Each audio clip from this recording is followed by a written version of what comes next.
नमस्कार, बहुत बहुत स्वागत आप सभी का एफएनओ जंक्शन में। मैं हूं प्रियंका उपल और बाजार में हम देख रहे हैं कि जिस एक बड़े गैप के साथ हम नीचे की तरफ खुले थे वो थोड़ा सा फिल जरूर हुआ है। 17,000 के ऊपर इस वक्त कारोबार कर रहा है, लेकिन जिस तरह की पुट्स में सेलिंग आपको नीचे के स्ट्राइक्स पे दिख रही है, जाहिर तौर पर यहाँ ट्रेडर्स नीचे की बेट लेते हुए दिखाई दे रहे हैं। अगर आप ड्रैगर्स की बात करें, आज क्लियरली अर्निंग्स का ट्रिगर आपको बाजार पर क्लियरली दिख रहा है। यानी अगर आप उन स्टॉक्स की बात करें जिसमें आपको अच्छी तेजी आज देखने को मिल रही है, उसमें IndusInd bank, UltraTech cement, Tata chemical जैसे स्टॉक शामिल है, क्योंकि यहाँ पर अच्छे रिजल्ट्स का ट्रिगर और उसके बाद बाजार ने पूरी तरह से रिवॉर्ड किया। चलिए एक बार समझ लेते हैं अभी फिलहाल बाजार की बड़ी बातें क्या हैं। तो बाजार में लगातार आज दूसरे दिन कमजोरी है। शुक्रवार को हम 17,000 के भी 17,200 के बड़े क्रूशल सपोर्ट से नीचे बंद हुए थे। आज 17,000 एक बड़ा साइकोलॉजिकल लेवल है, इसको बाजार को जरूर रोक कर रखना है। ये एक बड़ा ट्रिगर पॉइंट है जिसे ट्रेडर्स जरूर आए करेंगे so that we get a new direction. Nifty करीब 100 अंक गिर चुका था, 17,000 के नीचे ब्रीच कर लिया था, लेकिन अभी फिलहाल 17,000 से कुछ पॉइंट्स ऊपर की तरफ आपको चाल दिखा रहा है। इनफैक्ट उस बेसलाइन के पास ही इस वक्त ट्रेड कर रहा है।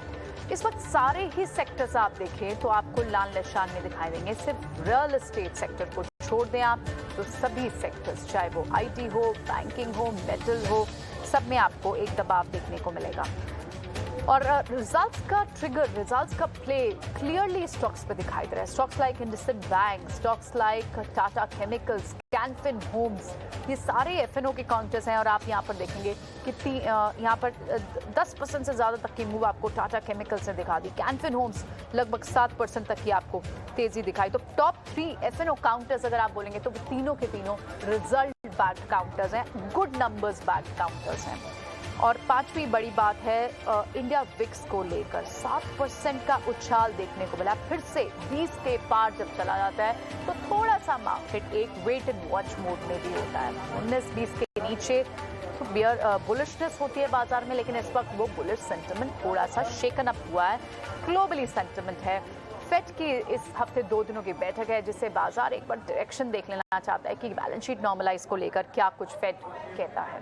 चलिए ठीक है, अब हमारे साथ हमारी एक्सपर्ट भी जुड़ गई हैं। हमारे साथ है शिवांगी शारदा मोतीलाल ओसवाल से। वेलकम टू 18 आवर्स स्वदेश। शिवांगी, सबसे पहले आपका बाजार पे व्यू समझना चाहेंगे। अगर 70,000 के ऊपर आज हम क्लोज होते हैं तो आप कैसे देख रही हैं इसे? क्या बड़ा सपोर्ट है जिससे आप वॉच आउट कर रही है जो ब्रेक नहीं होना चाहिए? धन्यवाद। इंडिया आज फिर से उछाल तरफ है, 21 जोन्स की ऊपर चला गया है, तो कहीं ना कहीं एक बेयर्स का वे बन गया है। पीसीआर भी डिक्रीज कर रहा है, सजेस्ट कि कॉल राइटर्स अपने ग्रिप को बनाए रखे हैं मार्केट में।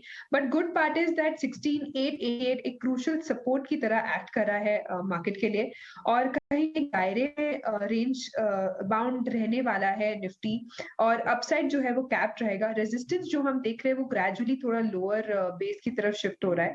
तो कुल मिलाकर हम देख रहे हैं विदेशी बाजार के जो फैक्टर्स है वो ज्यादा पैकेट में more than the domestic cues. तो यहाँ पे सलाह यही रहेगी कि हम कॉशियस रहे, सिलेक्टिव स्टॉक्स के साथ रहे, और क्योंकि कल हॉलिडे भी है और फेड का मीटिंग भी है आगे, तो कॉशियस रहने की एक संदेश रहेगी। और ऊपर में हम रेजिस्टेंस देखेंगे 17,071 का। शिवांगी, आपके पास फिर से लौटते हैं। थोड़ा सा आपके साथ कनेक्टिविटी इश्यूज लग रहे हैं, लेकिन इस बीच एक बार ये समझ लेते हैं कि आज जब सुबह हमने आईटी सेक्टर पर एक व्यू पूछा हमारे मैनेजिंग एडिटर निकुंज डालमिया से, तो वो क्या कोरिलेशन देखते हैं? उन्हें लगता है कि क्या नैस्डैक में जो एक मेल्टडाउन आ रहा है उसका आईटी कंपनियों से किसी तरह का कोई लिंक है या बिल्कुल नहीं है? आइए सुनते हैं। देखिए, सबसे पहले नैस्डैक में जो हो रहा है और इंडियन मार्केट्स में जो हो रहा है, दो अलग ही मार्केट्स हैं। और हमें just because Nasdaq has fallen down, Indian tech stocks नीचे नहीं आएंगे। नैस्डैक के अंदर जिन कंपनियों को मार पड़ी है वो कंज्यूमर टेक हैं, वह स्टार्टअप की थी। उनके अंदर ऐसी कंपनियां थी जिनके अंदर मार्केट बुनियादी फंडामेंटल्स ऑफ वैल्यूएशंस को पूरी तरह से भूल चुका था। तो ये बड़ी गलती नहीं करनी चाहिए। सबसे बड़ी गलती कि भाई नैस्डैक नीचे है तो इंडियन आईटी कंपनीज नीचे जाएंगी। इंडियन आईटी कंपनीज़ के नीचे जाने के कुछ और नतीजे थे। इंडियन आईटी कंपनीज इसलिए नीचे गई हैं बिकॉज उनमें मार्जिन्स के इशू थे, वहाँ पे वैल्यूएशन थोड़ी ज़्यादा बढ़ चुकी थी और 2020-21 में आईटी सेक्टर ने ज़बरदस्त उछाल दिया था। अगर आप विप्रो के नतीजे देखें, एचसीएल टेक के नतीजे देखें, टीसीएस के नतीजे देखें या फिर इन्फोसिस के नतीजे देखें, इंडियन आईटी कंपनीज अभी भी ग्रोथ मोड में हैं। इनके बिजनेस मॉडल्स अलग हैं और इस समय जो कठिनाई आ रही है इनको, वो डिमांड की कठिनाई नहीं आ रही, वो सप्लाई की कठिनाई आ रही है, जो मुझे लगता है आने वाले 2 या 3 क्वार्टर में थम जाएगी। तो हमारे दर्शकों को एक ये सबसे बड़ी गलती नहीं करनी चाहिए कि जस्ट बिकॉज नैस्डैक में गिरावट है, इंडियन आईटी स्टॉक्स में गिरावट है। जी हाँ, इन द शॉर्ट टर्म थोड़ा एडजस्टमेंट ज़रूर होता है, मगर जो लॉन्ग और मीडियम टर्म पिक्चर है मेरे हिसाब से वह चेंज इंडियन आईटी कंपनीज की नहीं होगी just because Nasdaq has fallen down. तो मैं दोबारा बोलूँगा, हमारे दर्शकों को इंडियन आईटी स्टॉक्स में व्यू नहीं बनाना चाहिए purely based on Nasdaq. Alright, तो ये तो एक बड़ा सेक्टर है जो वॉच आउट करना है, जिससे डायरेक्शन लगता है बाजार को मिलती है, क्योंकि जिस तरह से ग्लोबल मेल्टडाउन है उसका क्या क्या इम्पैक्ट आपको इंडियन स्टॉक्स और सेक्टर स्पेसिफिक मूवमेंट्स देखने को मिलती है। चलिए अभी देख लेते हैं कि आज लॉन्ग कहाँ बिल्टअप हो रहे हैं, शॉर्ट्स कहाँ बन रहे हैं। तो लॉन्ग बिल्टअप क्लियरली हमें उस स्पेसेस पे मिल रहे हैं जहाँ पर अर्निंग्स का अच्छा ट्रिगर रहा है। Tata Chemical, Canfin Homes, IndusInd Bank, Godrej Properties, Gujarat Gas, ये पहले 5 एफएनओ काउंटर्स हैं जहाँ पर आपको लॉन्ग बिल्टअप होते हुए दिखाई दे रहे हैं। पहले 3 काउंटर्स का ट्रिगर तो अर्निंग्स है। गोदरेज प्रॉपर्टीज में आज एक रियल एस्टेट पैक में फिर से एक बाउंस बैक है, यहाँ नंबर्स आने अब, और हमने देखा था बिजनेस अपडेट्स अच्छे आए थे, चाहे वो मैक्रोटेक के हों, शोभा डेवलपर्स के हों, जिसके बाद इस पूरे पैक से भी एक्सपेक्टेशन रहेगी। साथ ही गुजरात गैस प्राइसेस फिर से हाइक हुए और इसका इम्पैक्ट आप देख रहे हैं, शुक्रवार से गैस काउंटर्स तेज है। शिवांगी, अगर यहाँ से लॉन्ग की और कॉल्स लेनी हो तो आप बेट करना चाहेंगे क्या टाटा केम या फिर कैनफिन होम्स पर? अच्छी खासी तेजी दिखा चुके हैं आपको, या फिर आपको लगता है maybe we can choose Gujarat Gas और मे बी गोदरेज प्रॉपर्टीज? जी, लॉन्ग बिल्टअप में अगर हम देखें तो जिन नामों के आपने जिक्र किया उसमें से मुझे इंडसइंड बैंक काफी अच्छा लग रहा है। ये काउंटर बहुत ही स्ट्रॉन्ग सेटअप होल्ड कर रहा है, आज एक बुलिश इनगल्फिंग कैंडल भी बना रहा है और जो अपने 50 एक्सपोनेंशियल मूविंग एवरेज है वो काफी एक अच्छा सपोर्ट बनते हुए नजर आ रहा है। तो मुझे ये लग रहा है ये स्टॉक 1030 तक छू सकता है ये स्टॉक, और स्टॉप लॉस हम बनाए रखेंगे 1000 का। ऑलराइट, सो यहाँ पर इंडसइंड बैंक पसंद आता है शिवांगी को। Shivangi, what is your view on औरो फार्मा ऑल्सो? औरो फार्मा में डील एक्सपेक्टेड है पी इन्वेस्टर्स ने सिंस जनवरी, और अब क्या किस तरह के ओपन इंटरेस्ट आप देख रही हैं औरो फार्मा में? औरो फार्मा की अगर हम बात करें तो ये स्टॉक थोड़ा वीकनेस में चला गया था। आज थोड़ा सा जरूर जो है रिवर्सल देखने को मिल रहा है, पर कुल मिला के यहाँ पे मुझे नहीं लगता है कि यहाँ पे ज्यादा तेजी है। आज हमने देखा है थोड़ी बहुत लॉन्ग्स बिल्टअप हुए हैं, क्योंकि वीकली में भी इसने अपने जो एक पिछले लो को है उसको मेंटेन करते हुए आगे बढ़ा है। पर जब तक ये 666 के लेवल्स नहीं निकालता है तो इसमें स्ट्रेंथ नहीं देखने को मिल सकता है। ऑलराइट, शिवांगी, शॉट्स जहाँ कवर हो रहे हैं ना, उस पर सबसे पहले नजर जा रही है टाटा पावर और इंडियन होटल्स पर। इंडियन होटल के नंबर अच्छे आए, उसके बाद हमने मूव देखी, लेकिन आज थोड़ा मॉर्निंग ट्रेड में इसमें कुछ शॉट्स थे जो अब कवर होते हुए दिखाई दे रहे हैं, और आज तो EIH होटल्स के नंबर्स भी हैं। आपको लगता है कि वो एक बड़ा रीज़न है जिसके कारण होटल्स सेक्टर्स फिर से बजिंग हो सकते हैं? यहाँ पर कोई अगर आपको पिक पसंद आती हो बाइंग के लिए सलाह? जी प्रियंका, इंडियन होटल्स की अगर हम बात करें तो ये आज मेरा पिक रहेगा।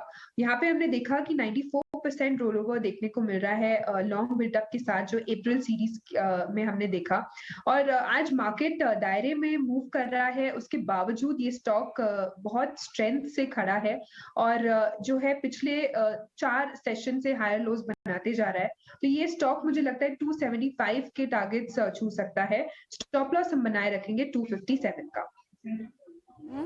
ऐसे में कोई आप हेजिंग स्ट्रैटेजी भी देंगे क्या शिवांगी? क्योंकि बाजार यहाँ से थोड़े से पॉइंट्स और स्लिप होता है, तो अगर यहाँ ब्रेक करता है 16,800 एक बड़ा सपोर्ट होगा, उसको ब्रेक करने के बाद तो डाउन साइड और खुल सकता है। आप कोई शॉर्ट साइड स्ट्रैटेजी सजेस्ट कर रही है यहाँ?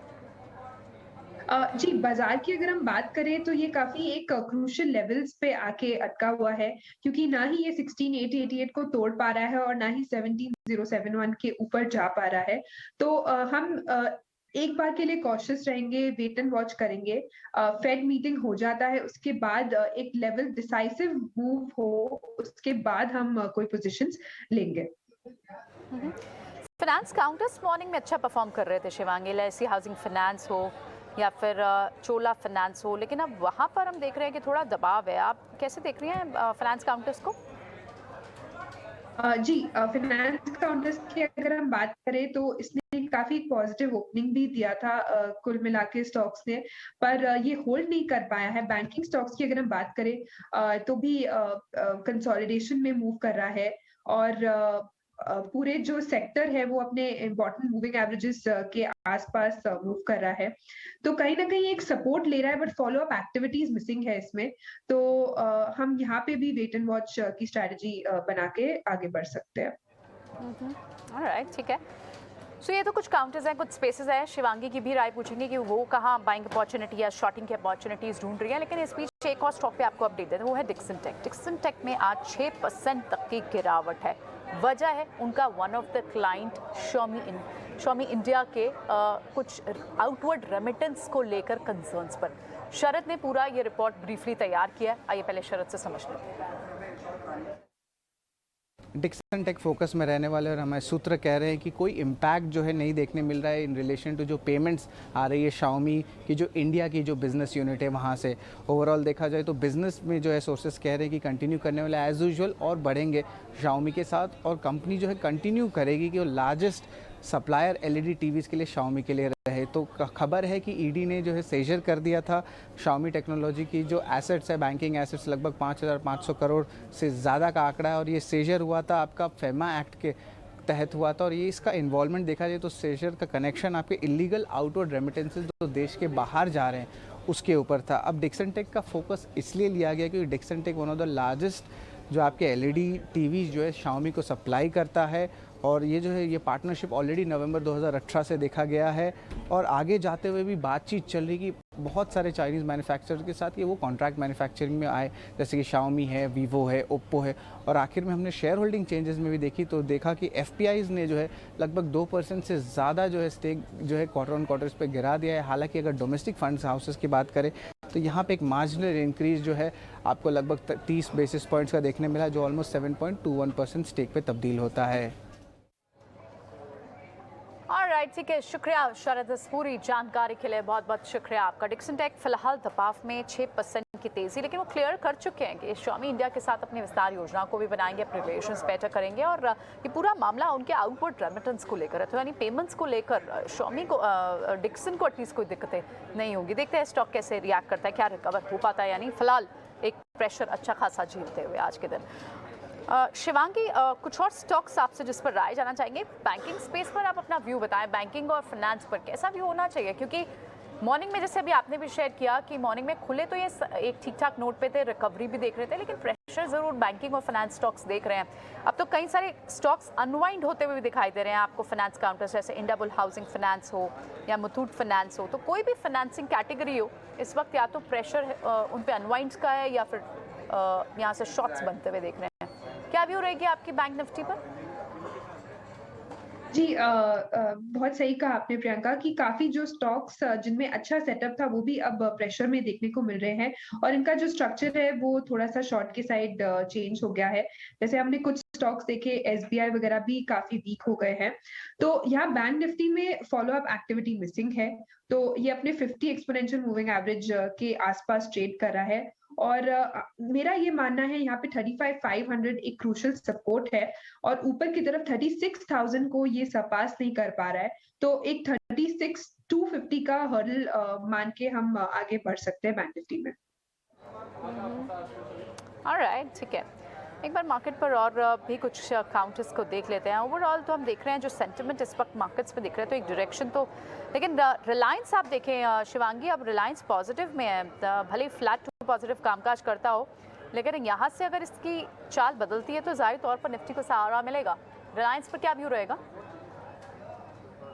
जी, रिलायंस की अगर हम बात करें तो इसमें जो है ओपनिंग थोड़ा गैप डाउन ज़रूर हुआ था, पर इस स्टॉक ने स्ट्रेंथ बिल्ड किया है और ऊपर की तरफ बढ़ रहा है। 2800 के ऊपर अभी स्टॉक सस्टेन कर रहा है, व्हिच इज़ क्वाइट पॉजिटिव, और ये थोड़ी बहुत स्ट्रेंथ दे सकता है पूरे इंडेक्स को, और क्योंकि ये स्टॉक काफ़ी पॉजिटिव लग रहा है, तो हम इसका मानना है मुझे कि 2850 तक के लेवल्स छू सकता है रिलायंस, और स्टॉप लॉस हम बनाए रख सकते हैं 2775 का। ऑलराइट, ठीक है। एचडीएफसी बैंक भी आप देखेंगे 0.5% अप, एचडीएफसी लिमिटेड के रिजल्ट्स आने हैं। उससे पहले अगर दोनों बड़े counter heavy weights, Reliance plus में आता है, एचडीएफसी बैंक प्लस में आता है, क्या इंडिकेशन होंगे, किस तरह के रिजल्ट्स आ रहे हैं एचडीएफसी लिमिटेड? क्या इनफैक्ट ये पहले समझ लेते हैं, क्योंकि ये एक ट्रिगर जरूर हो सकता है जहां आप बैंकिंग स्टॉक्स में मूवमेंट देख सकते हैं post the ICICI bank numbers, और इंडसइंड बैंक भी आज बाजार को ऊपर खींचेंगे, बैंकिंग स्टॉक्स को ऊपर खींचने की कोशिश कर रहा है, लेकिन प्रेशर बहुत ज़्यादा बैंकिंग और फाइनेंस काउंटर्स पे है कि जिसके कारण हम देख नहीं पा रहे कि वो इंडेक्स ऊपर आ पाए। लेकिन एचडीएफसी लिमिटेड रिजल्ट्स क्या एक्सपेक्टेशन होनी चाहिए? सुमित ने एक रिपोर्ट कंपाइल किया है, आइए उनके पास चलते हैं। एचडीएफसी अपने नंबर्स रिपोर्ट करने वाला है। अगर हम स्टैंडर्ड बेसिस पे देखते हैं कंपेयर टू लास्ट ईयर, तो जो कंपनी का नेट इंटरेस्ट इनकम है, कैलकुलेटेड नेट इंटरेस्ट इनकम, वो करीब 11% हायर होने की एक्सपेक्टेशन है, और ये नंबर करीब 4460 करोड़ के आसपास आ सकता है फोर्थ क्वार्टर ऑफ FY22 में। नेट प्रॉफिट हाउएवर अगर हम देखेंगे तो उसमें ग्रोथ थोड़ी सी म्यूटेड होने की एक्सपेक्टेशन है, सिर्फ 2% ग्रोथ होंगी YOY टू करीब 3240 करोड़। अब कौन से फैक्टर्स हैं जो इसकी वजह से हमें ये ग्रोथ देखने को मिलेगी? पहले तो अगर AUM की बात करते हैं तो AUM में जो ग्रोथ है वो हेल्दी हो सकती है, अराउंड 12 to 13%, और उसके पीछे का कारण होगा जो इंडिविजुअल लोन्स है उसमें डिसबर्समेंट्स काफ़ी स्ट्रॉन्ग थी, उसी कारण हमें ये AUM growth around 12 to 13% expected है year on year. Net interest margin वो स्टेबल रहने की एक्सपेक्टेशंस है on a Q on Q basis. और अगर हम GNPS की बात करते हैं तो उसमें भी अगर क्यू ऑन क्यू देखते हैं तो थर्ड क्वार्टर में ये नंबर करीब 2.3% के आसपास था, और एनालिस्ट एक्सपेक्ट कर रहे हैं ये इंप्रूव होकर करीब 2% के आसपास आ सकता है फोर्थ क्वार्टर ऑफ FY22 में। अब उसके साथ अगर क्रेडिट कॉस्ट देखते हैं तो वो भी सिक्वेंशली थोड़ी थोड़ी गिर सकती है। और अगर अर्निंग्स की बात करें, जैसे कि मैंने पहले कहा कि सिर्फ 2% ग्रोथ एक्सपेक्टेड है ऑन ऑन ईयर बेसिस, तो इसके पीछे का कारण ये है कि जो ऑपरेशनल कॉस्ट होगा ये फोर्थ क्वार्टर में और FY22 में वो हायर होने की एक्सपेक्टेशन है कंपेयर टू लास्ट ईयर। अब key things to watch out for from HDFC earnings, पहले तो management commentary on asset quality, specially corporate segment और नॉन इंडिविजुअल सेगमेंट में कैसा एसेट क्वालिटी है, इस पर मैनेजमेंट कमेंट्री इंपॉर्टेंट होगा। उसी के साथ मैनेजमेंट क्या कहती है और क्या बेनिफिट्स या इंफॉर्मेशन देती है ऑन HDFC बैंक मर्जर, ये जानना भी इम्पॉर्टेंट होगा HDFC की अर्निंग्स। ठीक है, बहुत बहुत शुक्रिया सुमित इस पूरी जानकारी के लिए। तो पूरा नज़र रहेगी इस पूरे अपडेट पर ही। इस बीच आप देखें तो पिछले 15 मिनट में आपको कई सारी कुछ स्टॉक्स में रिकवरी देखने को मिली है। आपको इंडसइंड बैंक और स्ट्रॉन्ग होते हुए दिखाई दिया है, अदानी पोर्ट्स सब हरे निशान में, और कोल इंडिया 2.5% तेजी के साथ है। कोल इंडिया में कोल कंपनी ने अपने प्रोडक्शन टारगेट्स भी, अपने प्रोडक्शन नंबर्स भी शेयर किए, और उसके बाद आप एक इम्पैक्ट देख रहे हैं। पावर ग्रिड आपको 8% तेज दिखाई दे रहा है। तो ये सारे काउंटर्स हैं जहाँ एक पॉजिटिविटी बनी हुई है। लेकिन इस बीच और कहाँ आय कर रही हैं शुभांगी, आपकी भी कोई पिक्स है? जी, तो मुझे यहाँ स्टॉक स्पेसिफिक में कोरोमंडल बहुत अच्छा लग रहा है। यहाँ पे एक स्ट्रॉन्ग कैंडल बना था वीकली फ्रेम में, उसके बाद फॉलो अप बाइंग भी देखने को मिल रहा है, और रोल रिवर्सल देखने को मिल रहा है। जो प्रीवियस रेजिस्टेंस था वो अब सपोर्ट की तरह एक्ट कर रहा है। 24% OI एडिशन देखने को मिला है अप्रैल सीरीज में लॉन्ग की साइड में, और ये स्टॉक मुझे लग रहा है सेट है और भी ज्यादा हायर मूव करने के लिए। तो ये टारगेट हम बनाएंगे 950 का, और स्टॉप लॉस हम यहाँ मेंटेन करेंगे 895 का। कोरोमंडल पसंद आता है शिवांगी को, और आप देखें भी तो आज अच्छा खासा ओपन इंटरेस्ट लॉन्ग बिल्टअप जो हुआ है कोरोमंडल में लगभग 8% का। और ये कुछ स्टॉक्स हैं जैसे Tata Chemicals post the numbers, Coromandel fertiliser pack से, तो फर्टिलाइजर केमिकल पैक एक रब ऑफ इफेक्ट ज़रूर देखने को मिल रहा है कि अगर टाटा केमिकल्स के नंबर्स अच्छे आए हैं तो इस स्पेस में, और साथ ही PLI स्कीम से जुड़ा ट्रिगर तो इस पैक को ड्राइव कर ही रहा है। ब्रिटानिया के नंबर्स आ जाने हैं। HUL के अच्छे नंबर्स के बाद हमने देखा तो पूरा FMCG पैक वाइब्रेंट था, लेकिन क्या इस एक्सपेक्टेशन ब्रिटानिया से भी होनी चाहिए? एक बार चलिए ब्रिटानिया से क्या एक्सपेक्टेशन रखे, विनी से समझ लेते हैं। विनी बताएं। ब्रिटानिया अपने Q4 FY22 के नंबर्स पोस्ट करने वाले हैं। वहाँ पे एक्सपेक्टेशन जो है रेवेन्यू ग्रोथ की अराउंड 10% की एक्सपेक्टेशन है और मेनली ये जो ग्रोथ होगी वो प्राइसिंग लेड ग्रोथ होगी और वॉल्यूम लो सिंगल डिजिट में एक्सपेक्टेड है। तो प्राइसिंग लेड ग्रोथ है, वॉल्यूम है अराउंड लो सिंगल डिजिट, 2% की वॉल्यूम ग्रोथ एक्सपेक्टेशंस है। ना वॉल्यूम ग्रोथ को क्या इम्पैक्ट कर रहा है, मेनली रूरल वीकनेस है, ग्रामेज रैशनलाइजेशन भी हुआ है उनके LUPs में और उसके अलावा रिड्यूस्ड इन होम कंजम्पशन में भी ये फैक्टर्स जो है वॉल्यूम ग्रोथ को ओवरऑल इम्पैक्ट कर सकते हैं। उसके अलावा प्रॉफिटेबिलिटी है, जो बॉटम लाइन बात करते हैं वहाँ पे डिक्लाइन एक्सपेक्टेड है, 4% की डिक्लाइन है और मार्जिन्स में प्रेशर तो बढ़ता ही रहेगा क्योंकि 14.7% पर मार्जिन एक्सपेक्टेशन है। तो वो है ओवरऑल कंपेयर करें लास्ट ईयर से तो 150 बेसिस पॉइंट की कॉन्ट्रैक्शन। मार्जिन्स कॉन्ट्रैक्शन क्यों है? क्योंकि इन्फ्लेशन बढ़ते ही जा रहा है। मेनली देखें vegetable oil prices, wheat prices, यहाँ पे इन्फ्लेशन बढ़ती रही है। उनके रॉ मटेरियल्स जो है मेन प्रोडक्ट है वो वहाँ पे इन्फ्लेशन अभी भी जारी है, तो उसका इम्पैक्ट मार्जिन्स पे आ रहा है। उसके अलावा मेनली जो कमेंट्री में है वो आउटलुक क्या है, आउटलुक रॉ मटेरियल इन्फ्लेशन का क्या है, प्राइस हाइक का क्या आउटलुक है आगे जाते हुए। उसके अलावा कमेंट्री डाउन ट्रेडिंग कुछ दिख रही है कंपनी को और कंपनी के कमेंट्री प्लान्स क्या है न्यू प्रोडक्ट लॉन्चेस पे। ये 3 इंपॉर्टेंट फैक्टर्स है जो वॉच आउट करेंगे। ऑलराइट, ठीक है। एक और काउंटर ETF प्राइजेस इंक्रीज हुआ है May 1 से, लेकिन उसके बाद भी आपको इंडिगो में एक चाल दिखाई दे रही है। क्या देख रही हैं आप इस पे, कैसा ओपन इंटरेस्ट देख रही हैं शिवांगी इंडिगो के काउंटर पे? जी, इंडिगो की अगर हम बात करें तो आज जो है काफी अच्छे रिकवरी देखने को मिल रहा है इसको लोअर लेवल से। और अगर हम इसके ओपन इंटरेस्ट की बात करें तो आज लॉन्ग साइड में बिल्टअप जरूर देखने को मिल रहा है, पर फिर भी कहीं ना कहीं जो है अपसाइड वो कैप लग रहा है मुझे अभी भी 1885 को नहीं तोड़ पा रहा है। तो एक बार ये स्टॉक 1885 को तोड़ता है तब ये और ऊपर की तरफ लगेगा, और else we can just wait. Alright, ठीक है, बिल्कुल। इस बीच कुछ और काउंटर्स, अब आपको NTPC सुबह मॉर्निंग ट्रेड में इसमें अच्छा खासा प्रॉफिट बुकिंग थी, लेकिन अब यहाँ सारे के सारे शॉर्ट्स आपके कवर होते हुए दिखाई दे रहे हैं। पावर सेक्टर हो चाहे पावर जनरेशन हो, इलेक्ट्रिसिटी प्रोड्यूसर हो, NTPC तो लार्जेस्ट इलेक्ट्रिसिटी प्रोड्यूसर भी है। यहाँ पर आप क्या व्यू बनाएंगे? कोल इंडिया ने अपने टारगेट्स क्लियरली बताए, उन्होंने तो प्रोडक्शन टारगेट्स जिनमें जंप बताया।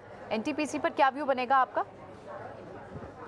जी, सही कहा आपने कि पावर स्टॉक्स जो है वो काफी मोमेंटम में है आज।